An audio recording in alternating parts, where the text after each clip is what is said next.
So the most exciting thing to me about Artemis II is just the return to the moon. We haven't been there in 50 years. Human eyes are going to see parts of the moon that haven't been seen by anyone before. It also recommits us to exploring the solar system in a way that we haven't in a long time. And I think it provides an opportunity for younger generations to understand the excitement of doing that kind of exploration.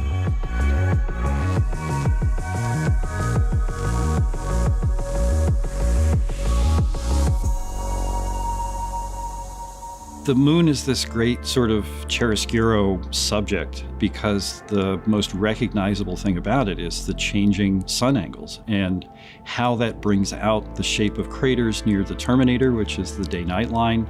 Because there aren't, oceans and clouds and all the things that you see on Earth, the moon is really all about its shape. And the shape is telling you something about its long history and the history of the entire solar system.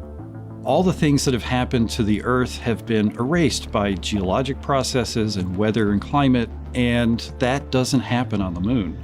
The moon has recorded everything that's happened since its formation almost 4.5 billion years ago. That tells us a lot about where we came from, where the solar system came from.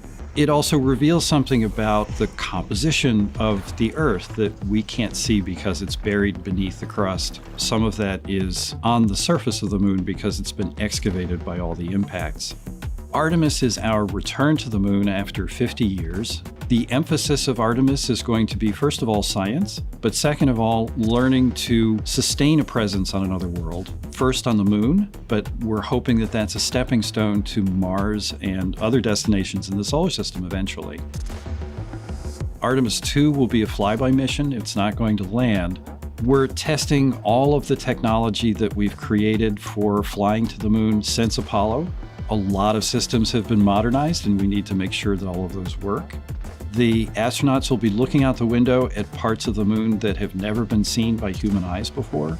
They will be flying by the moon at an altitude that's much higher than Apollo's orbits. And so they will see the entire disk of the moon, including areas that are closer to both the North and South Pole that astronauts from Apollo never saw.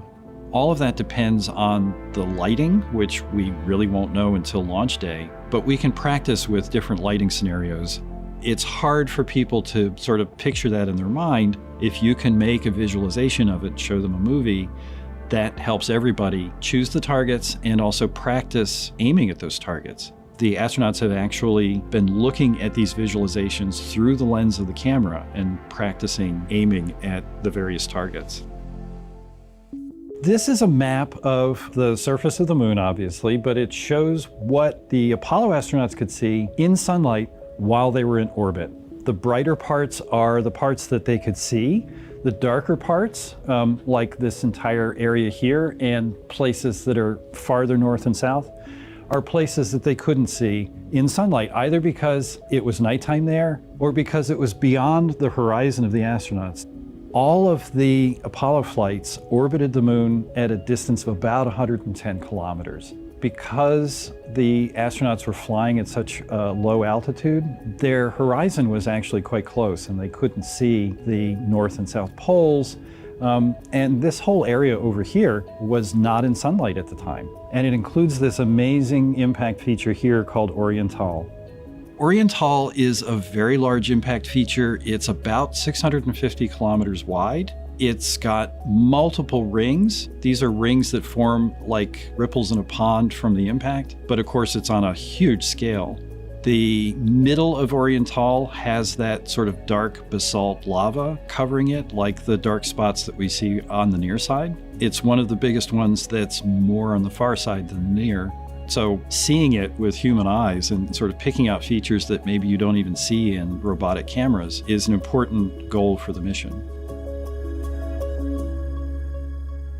One of the photographic targets that is on everybody's list is pictures of the Earth beyond the limb of the moon. During Apollo 8, on their fourth orbit, they finally turned their spacecraft around so that they could see in the direction of the Earth. Oh God, look at that picture over there. Here's the Earth coming up. Wow, that's pretty. Hey, don't take that, it's not potential. Got a color film, Jim?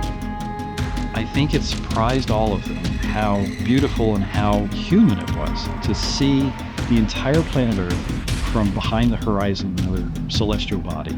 That photograph called Earthrise had a huge impact on the public because from space, you don't see country boundaries, you don't see some of the human problems that we deal with on the surface. And you also recognize that the Earth is a finite place. It's not infinite, it's not everything. It is a pale blue dot in the vastness of space. Artemis is going to have that opportunity once again.